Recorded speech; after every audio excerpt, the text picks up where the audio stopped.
again, people who are in agency and they've never been on their own, they have this perception of things.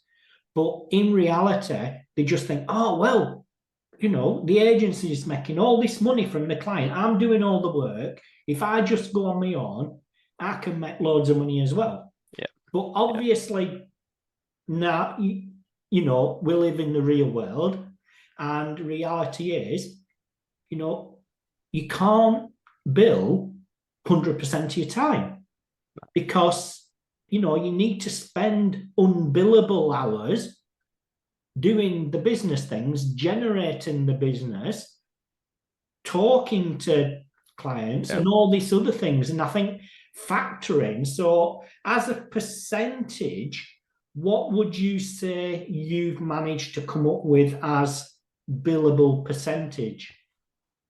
It I really hate saying it depends, but I think it does on like the type of role or work that I'm taking on, right? Like if it's my own client and I'm doing end to end of everything, then it's much harder because it is your time spending that versus you're doing a piece that's a specific deliverable that is like a much less. I think that's you hit really the key note. It is, you're selling your time, and you don't like what you may think like, hey, I want to work 40 hours a week doing SEO and that's all I've got to do. The reality is that when you go in consultancy, it's probably half of that you actually get to do SEO because you've got, to your point, you've got new business, you've got networking, you've got to go to events, you've got to go and meet clients, you've got to do reporting, you've got to do accounting. And then before you know it, half your week is gone before you've even actually touched a site to do SEO because you've had to do business stuff.